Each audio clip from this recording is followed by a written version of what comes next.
हम लोग अभी जो है पिछले वीडियो में नॉन फाइनाइट देख रहे थे। हम लोग जो है नॉन फाइनाइट्स में पिछले वीडियो में देखे थे कि कैसे हम लोग एक सेंटेंस V4 से बनाते थे और यहाँ पर इसके बाद जो भी इसका होता था ऑब्जेक्ट, कॉम्प्लीमेंट या फिर एडवर्बियल यूज करते थे, और दूसरे सेंटेंस में हमारा एक सब्जेक्ट होता था, दूसरा वर्ब होता था और आगे फिर ऑब्जेक्ट, कॉम्प्लीमेंट या एडवर्बियल होता था। तो इस तरीके से हम सेंटेंस बनाते थे। तो यहाँ पर हमारे पास कोई भी सब्जेक्ट नहीं होता था, बट बाय डिफ़ॉल्ट यहाँ जो सब्जेक्ट होता था उसी को हम यहाँ भी सब्जेक्ट के रूप में मान लेते थे। तो यहाँ का सब्जेक्ट यदि यहाँ के वर्ब के अनुसार से मैच नहीं करे, यानी यहाँ जो एक्शन होना है वो ये सब्जेक्ट से मैच नहीं करता था, तो वही हमारा एरर होता था, जिसको कि हम लोग मिसरिलेटेड पार्टिसिपल, है ना, मिसरिलेटेड पार्टिसिपल भी बोलते हैं। और इसी से एग्जाम में सबसे ज़्यादा क्वेश्चंस आते हैं। पार्टिसिपल चैप्टर से जो क्वेश्चन आता है वो इसी से आता है। क्योंकि आपको ऐसा लगेगा कि सेंटेंस बिल्कुल सही है, आप जो है इस तरीके से जब बनाएंगे तो आपको लगेगा कि सेंटेंस सही है, बट यहाँ सब्जेक्ट का जो है ये होना कि यहाँ जो वर्ब है, जो एक्शन है हमारा, वो इस सब्जेक्ट के द्वारा हो, ये जो है बहुत ज़रूरी होता था। जैसे कि हम लोग देखे थे, ऐसा यदि होगा being dark I was unable to find the switch, being dark I was unable to find the switch. तो अब देखिए कि यहाँ क्या होता था कि अंधेरा है, बीइंग डार्क, कि अंधेरा था, तो I was unable to find the switch, कि मुझे स्विच नहीं मिल पाया। तो जब हम लोग हिंदी से चलते थे तो इसका हिंदी निकाल लेते थे, बट ग्रामेटिकली सेंटेंस गलत है। हिंदी निकाल लेना, वो समझना, वो कॉम्प्रिहेंशन अलग है, उसके लिए सेंटेंस सही हमेशा होना जरूरी नहीं। जैसे कि यदि हम बोलते हैं सन राइजेज ईस्ट या इन ईस्ट, चलिए इतना भी बोल दे, तो सन राइजेज इन ईस्ट, इसका भी मतलब हम समझ जाएंगे कि सूरज पूरब में उगता है, बट ये सेंटेंस ग्रामेटिकली गलत है, क्योंकि सन और ईस्ट दोनों से पहले हमें द लगाना होगा कि the sun rises in the east. तो ये जो चीज़ें हैं कि ग्रामर के बिना भी सेंटेंस में थोड़ा मोड़ा गलती हो तो हम लोग हिंदी निकाल लेते हैं, बट वो ज़रूरी नहीं कि वो ग्रामेटिकली सही हो। तो वही चीज़ यहाँ होता था कि हिंदी तो आ गया कि समझ गए कि हिंदी यही होगा कि मैं स्विच नहीं ढूंढ पाया क्योंकि अंधेरा था, बट ग्रामर ये कहता है कि यहाँ के सब्जेक्ट को हम क्या करें, यहाँ पर मिला के देखें। तो यहाँ मिलता नहीं था, चूँकि आई बीइंग डार्क हो ही नहीं सकता कि मैं काला था। अगर मैं बोलूँगा कि आई बीइंग डार्क तो मतलब हो जाएगा मैं काला था इसीलिए स्विच नहीं ढूंढ पाया, तो काले लोग स्विच नहीं ढूंढ पाएंगे, ऐसा थोड़ा होगा। रूम में अंधेरा था इस वजह से स्विच नहीं मिला, तो यहाँ पर हम क्या करते थे, इट लगाते थे ना, और यहाँ बीइंग फिर छोटा हो जाएगा। तो ये वीडियो, पिछले जो वीडियो थे उसमें हमने ये कॉन्सेप्ट सीखा। ठीक, अब हम लोग आगे बढ़ते हैं आज, और आज हम लोग देखेंगे कि V4 लगा होगा और सब्जेक्ट भी, जो इस वर्ब को चाहिए वो सब्जेक्ट भी सही होगा, बट हमारा फिर भी सेंटेंस गलत होगा। जैसे कि यदि हम बोलें ईटिंग ब्रेकफास्ट,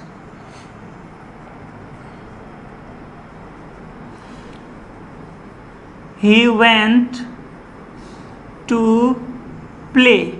तो अब देखिए, eating breakfast he went to play, तो कौन ब्रेकफास्ट खा रहा था, तो ही ब्रेकफास्ट खा रहा था, ये तो हमारा मिल गया। बट आप बताइए कि जब लोग खेलने जाएंगे तो कैसे जाएंगे, तो खेलने जब आप जाएंगे तो नाश्ता करके जाएंगे, नाश्ता करते हुए खेलने नहीं जाते। वो बचपन में आप जेब में भुंजा उंजा लेके है ना, वो चल दिए होंगे, वो अलग है, बट जनरली जो होगा वो हम यही बोलेंगे कि नाश्ता करने के बाद वो आदमी खेलने गया। तो यहाँ पर जो है वो होना चाहिए था कि नाश्ता करने के बाद वह खेलने गया। तो अब जो है एक नया कॉन्सेप्ट हमारे पास आता है कि हम लोग V4 का भी यूज़ करेंगे, और एक दूसरा भी होगा जो कि होगा हमारे पास हैविंग प्लस V3, यानी सेंटेंस की शुरुआत अभी तक जहां हम V4 से कर रहे थे, अब हमें V4 के बदले एक और जो है स्ट्रक्चर यूज करने का मौका मिल रहा है, that is having plus V3। अब ये दोनों के बीच के अंतर को समझते हैं कि ये अंतर क्या है। तो V4 का यूज हम तब करेंगे जब हमारा यहाँ का एक्शन, यानी हमारा नॉन फाइनाइट एक्शन और यहाँ का एक्शन फाइनाइट एक्शन दोनों यदि साथ साथ हो, दोनों क्या हो, साथ साथ हो, तब हम लोग V4 का यूज़ करते हैं। पीछे के जो भी हम लोग देख रहे थे सेंटेंस, वहाँ पर जो है ये एक्शन और ये एक्शन साथ साथ हो रहा था। यदि आपको याद नहीं हो तो आप वो वीडियो भी जाकर देख सकते हैं। और यदि ऐसा हो कि इस एक्शन के हो जाने के बाद, ये जब कंप्लीट हो जाए और इसके बाद एक नया एक्शन शुरू हो, ये जो एक्शन हो वो इसके कंप्लीट हो जाने के बाद शुरू हो, समझ रहे हैं ना, तब आप लगाएंगे हैविंग प्लस B3। जब क्या हो तो एक के बाद दूसरा एक्शन हो, यानी नॉन फाइनाइट सेक्शन हो जाने के बाद दूसरा एक्शन हो, तब आपको लगाना है हैविंग प्लस B3। तो यहाँ भी वही है, यहाँ आपका सही सेंस ये होना चाहिए था कि नाश्ता कर लेने के बाद वह आदमी खेलने गया। तो नाश्ता कर लेने के बाद, यानी कि ये जो है काम आपका, ये जो ईटिंग वाला काम है, ये कंप्लीट हो जा रहा है, ये पूरा होने के बाद ये हो रहा है। तो इस बार आपको ये भी ध्यान देना है कि सब्जेक्ट तो हमारा मैच करे ही, साथ ही साथ स्ट्रक्चर भी मैच करे। तो यहाँ आपको क्या लगाना होगा, हैविंग प्लस B3। तो हैविंग और ईट था हमारा, तो ईट का हो जाएगा क्या, ईटन। तो क्या हो जाएगा, having eaten breakfast he went to play, कि नाश्ता कर लेने के बाद वह खेलने गया। एक दूसरा एग्जाम्पल देखते हैं हम लोग, completing his homework, completing his homework he went to a school. तो देखिए ऐसा नहीं होता है कि कंप्लीटिंग हिज होमवर्क, तो कंप्लीटिंग हिज होमवर्क अगर आप बोलेंगे तो मतलब क्या हो गया कि अभी आप देखिए कि V4 लगता है तो दोनों एक्शन साथ साथ होता है, यानी कि होमवर्क कंप्लीट करने का काम और स्कूल जाने का काम साथ साथ हुआ। ऐसा नहीं होता, प्रायः क्या होगा कि होमवर्क जब आप कर लेंगे उसके बाद आप स्कूल जाएंगे, जो एक सेंस होगा वो यही होगा कि होमवर्क कर लेने के बाद वह क्या हुआ, स्कूल गया। तो उस सेंस के लिए आपका पहला जो एक्शन है उसका होना ज़रूरी है, यानी ये एक्शन कंप्लीट हो जा रहा है उसके बाद ये एक्शन शुरू हो रहा है। तो ऐसी स्थिति में आपको क्या करना है कि ये जो एक्शन है इसको आपको V4 से नहीं बल्कि हैविंग प्लस B3 से बनाना था। तो यहाँ कंप्लीटिंग के बदले आपको क्या लिखना था, हैविंग कंप्लीटेड। क्या लिखना है, having completed his homework he went to play. और देखिए ये कंप्लीट भी इसी को करना है, सब्जेक्ट तो मिलेगा ही, कंप्लीट भी इसी को करना है। तो इस बात का ध्यान रखेंगे आगे से कि आप जब सेंटेंस बनाएंगे एग्जाम में इस तरीके का, तो एक तो ध्यान ये रखना है कि आपका सब्जेक्ट जो है मैच करे, सब्जेक्ट जो हमें चाहिए वो सब्जेक्ट हो एप्रोप्रिएट, और दूसरा हमारा वर्ब का फॉर्म भी क्या हो, सही हो। कहाँ पर हम V4 यूज करेंगे और कहाँ पर हैविंग प्लस B3 यूज करेंगे, ये भी हमारा क्या हो, तो सही हो। ठीक है, जैसे कि एक और दूसरा सेंटेंस लेते हैं,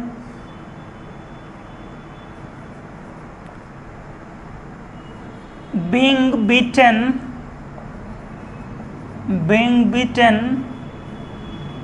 by his father, he was crying। अब देखिए यहाँ पर जो यूज किए वो एक अलग टर्म आया। अभी हम लोग V4 का यूज देखे थे, हैविंग प्लस B3 का देखे थे, अब आया एक नया टर्म बीइंग प्लस B3। अब क्या आया, बीइंग प्लस B3, कि being beaten by his father. तो बीइंग प्लस B3 कब लगाना है, तो उसके लिए अब देखिए सबसे पहले तो अभी तक जो चीज़ सीखे उसको पूरा करना है।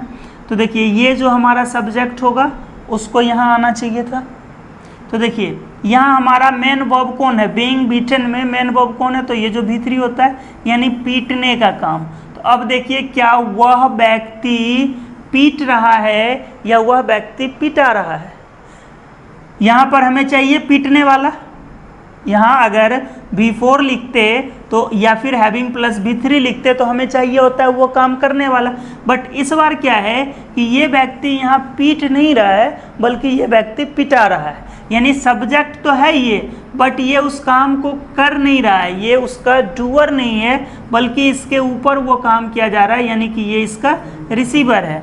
अब सिंपल सा एक कॉन्सेप्ट है, आप समझेंगे कि सब्जेक्ट और डूअर यदि एक हो तो हम लोग एक्टिव में बनाते हैं, ठीक, और यदि सब्जेक्ट और रिसीवर एक हो तो हम लोग पैसिव में बनाते हैं। थोड़ा सा हम लोग इस पर चर्चा कर लेते हैं क्योंकि आपके मन में इसको लेकर कि क्या डूअर होता है क्या रिसीवर होता है और ये होगा। कि क्या है समझ में नहीं आ रहा होगा। तो देखिए यदि आपसे सब्जेक्ट का डिफिनेशन पूछा जाए तो ज़्यादातर बच्चे यही बोलते हैं कि जो काम करता है वो सब्जेक्ट कहलाता है। जैसे कि यदि एग्जाम्पल बोला जाए कि आई ईट मैंगो और पूछा जाए कि इसमें सब्जेक्ट क्या है, तो वो आसानी से बोल देंगे कि सब्जेक्ट है आई, क्योंकि काम यही कर रहा है। अब यदि एक दूसरा सेंटेंस उसके सामने दिया जाए कि मैंगो इज़ ईटन बाय मी और पूछा जाए आपसे कि इसमें कौन सा है सब्जेक्ट, तो फिर क्या इसमें मी सब्जेक्ट है, क्योंकि काम तो अभी भी यही कर रहा है। अब mango is eaten by me that means कि आम उसके द्वारा खाया जा रहा है, तो अभी भी ये जो खाने का काम है वो तो यही कर रहा है। तो डिफिनेशन आपका था कि जो काम करे उसे हम लोग सब्जेक्ट कहते हैं, तो फिर काम यही कर रहा है तो ये क्या सब्जेक्ट होगा? संभव ही नहीं है, क्योंकि इसका केस ऑलरेडी ऑब्जेक्टिव है। सब्जेक्टिव केस आई होता है, तो जब ऑब्जेक्टिव केस में कोई भी प्रोनाउन है तो वो सब्जेक्ट कैसे हो सकता है? सब्जेक्ट होने के लिए उसे सब्जेक्टिव केस में होना होगा, तो ये यहाँ सब्जेक्ट नहीं है। ठीक है, सब्जेक्ट कौन है यहाँ पर? तो यहाँ पर सब्जेक्ट है अ मैंगो। ठीक, तो कैसे? तो देखिए जब हमारा सब्जेक्ट ही हमारा डूअर होता है, यानी कि उस काम को करने वाला होता है, तो हम लोग एक्टिव में बनाते हैं, और जब वह हमारा रिसीवर होता है, यानी कि उसके ऊपर वह काम किया जाता है, तो हम पैसिव में बनाते हैं। यहाँ पर खाना खाने का काम कौन कर रहा है? आम खाने का, तो यही आदमी कर रहा है, इसलिए हम लोग इसको एक्टिव में बनाए। और यहाँ पर इस आम पे क्या है? तो आम को खाया जा रहा है, यानी कि ये खाने का काम इसके ऊपर किया जा रहा है, तो ये हमारा क्या हो गया? रिसीवर, इसलिए हम इसको पैसिव में बनाए। तो यही चीज़ यहाँ भी लागू होगा कि जब हम लोग V4 लगाते थे तो हमारा जो यहाँ था यही काम करता था, बट इस बार क्या है कि काम उसके ऊपर किया गया, तो जब काम किया गया तो हमें पैसिव की ज़रूरत होगी। और V4 का पैसिव क्या होता है? तो V4 का पैसिव होता है बीइंग प्लस V3। V4 के पैसिव के रूप में क्या यूज होगा? बीइंग प्लस V3, इसलिए यहाँ पर हम लोग क्या लगाए? Being plus V3। कि being beaten by his father he was crying, कि पिताजी से पिटाने के बाद वह रो रहा था। समझ में आ गया कि हैविंग प्लस V3 कब लगाना है, V4 कब लगाना है, और बीइंग प्लस V3 कब लगाना है। तो देखिए ये दोनों को लगाने के लिए हमें डूअर की आवश्यकता होगी, यानी कि हमारा जो यहाँ का सब्जेक्ट होगा वही उस काम को कर रहा होगा। फिर इसके लिए एक और चीज़ की आवश्यकता होगी कि दोनों एक्शन क्या हो? तो दोनों साथ साथ हो ना, और इसके लिए ज़रूरी होगा कि एक के बाद दूसरा हो। अब बीइंग प्लस V3 के लिए क्या ज़रूरी होगा? तो बीइंग प्लस V3 के लिए ज़रूरी होगा कि दोनों साथ साथ हो। यहाँ ध्यान रहे कि दोनों साथ साथ हो ना, बट हमारा यहाँ पर जो सब्जेक्ट हो वो डूअर नहीं हो, बल्कि क्या हो? रिसीवर हो, यानी वह खुद उस काम को नहीं करे, वह काम जो है क्या है? उसके ऊपर किया जा रहा है। समझ में आ गई बात? जैसे कि जो अभी एग्जाम्पल लिए थे, यदि हम उसी में देखें कि being beaten by his father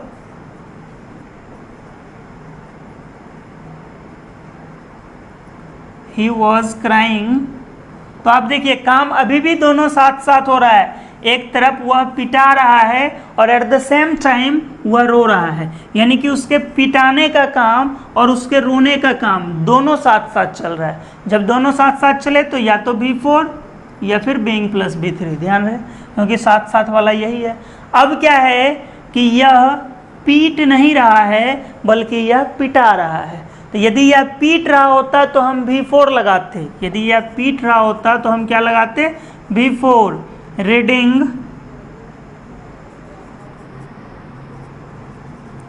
his book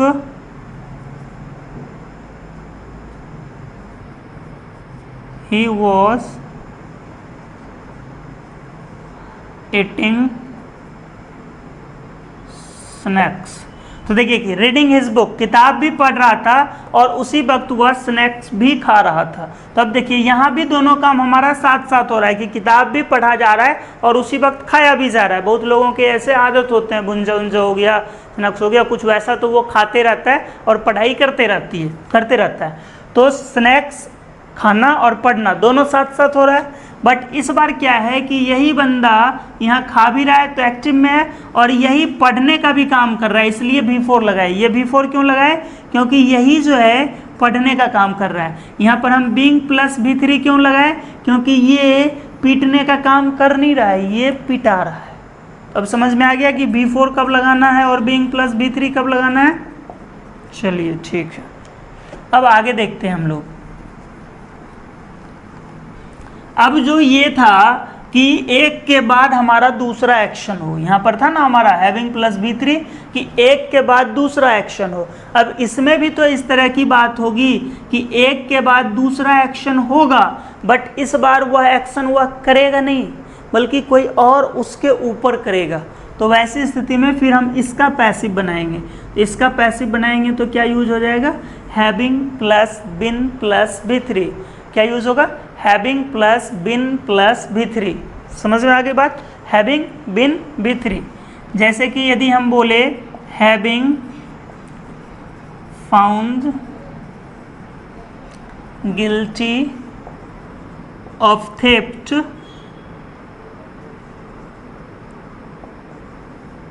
he was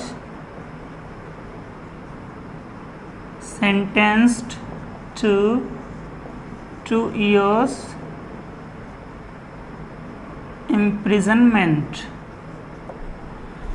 having found guilty of theft, theft मतलब चोरी, guilty मतलब दोषी, तो guilty पाया गया किस चीज का, चोरी का।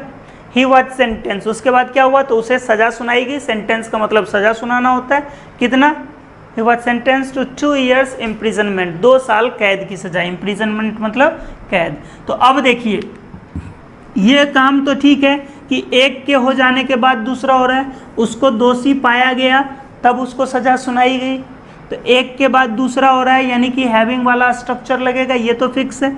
अब यहाँ देखिए जो स्ट्रक्चर यूज हुआ है वो है having plus find found found, यानी हैविंग प्लस B3 का।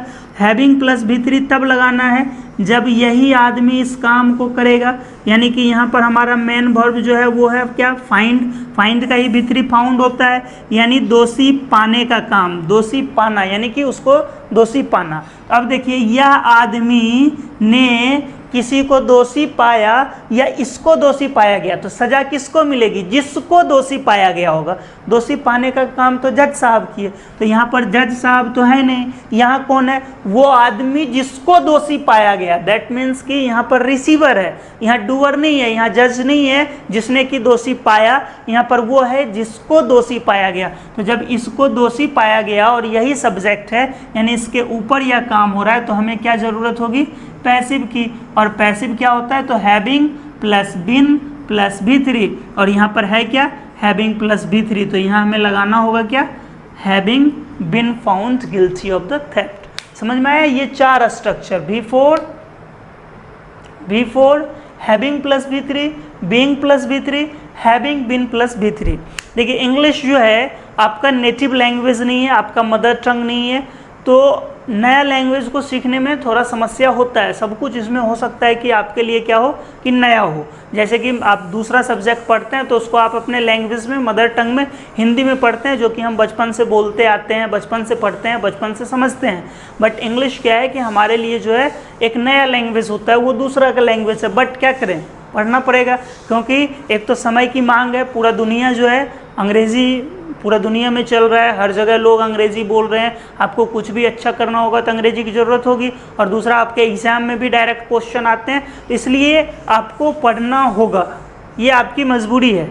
अगर आपके एग्ज़ाम में नहीं आते इससे क्वेश्चन तो आप छोड़ सकते थे, बट क्वेश्चन आता है तो आपको पढ़ना होगा, और थोड़ा सा ये स्ट्रेंथ लगेगा, नई चीज़ें हैं, तो आपको अपने कंफर्ट जोन से बाहर निकलना होगा। बहुत बच्चों का रिजल्ट इसलिए भी नहीं होता है कि वो करते क्या है कि जो चीज़ उसके लिए आसान है, जैसे कि आपसे मैथ्स बन रहा है या फिर कोई दूसरा पेपर GS है, वो अच्छा लगता है, तो आप बार बार उसी को सिर्फ पढ़ते रहते हैं। तो सिर्फ एक पेपर के पढ़ने से रिजल्ट नहीं होना है, जो आपका कंफर्ट जोन है उससे बाहर निकलना होगा।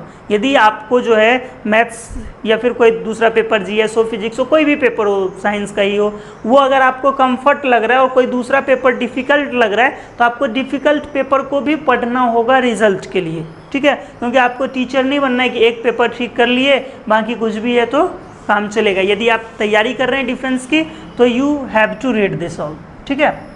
चलिए, तो ये जो है हमारे 4 स्ट्रक्चर्स आज के रहे। मैं आपको फिर एक बार दोहरा दूं, ताकि आसानी से आपको याद रहे। सब्जेक्ट खोजने वाली बात पे हम लोग कल चर्चा किए थे, उसको भी एक बार देख लें कि सब्जेक्ट का क्या इशू है भाई। तो यहाँ पर जो एक हमारा V4 से शुरू हुआ, हम V4 ही लेते हैं, इसमें 4 स्ट्रक्चर थे अलग अलग, वो अपने जगह।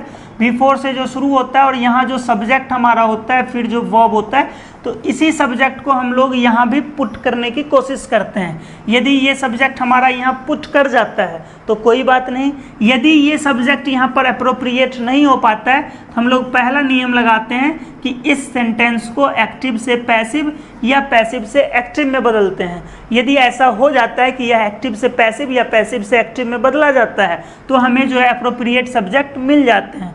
दूसरी स्थिति, यदि उसे हम नहीं बदल पाएँ तो फिर यहाँ पर हम लोग अप्रोप्रिएट सब्जेक्ट लिख देते हैं। यहाँ जो है हम क्या करते हैं, जिस सब्जेक्ट की हमें ज़रूरत होती है उसको हम लोग लिख देते हैं। ये हमारा जो है मिस रिलेटेड पार्टिसिपल के अंतर्गत आता है। इससे एग्जाम में बहुत क्वेश्चन पूछे जाएंगे और आपको पता भी नहीं चलेगा लिखने के दौरान आप क्या क्या गलती कर देते हैं। तो इस पर चर्चा हम लोग कल किए थे और क्वेश्चंस भी देखे थे, बहुत ज़्यादातर क्वेश्चन इस पे थे।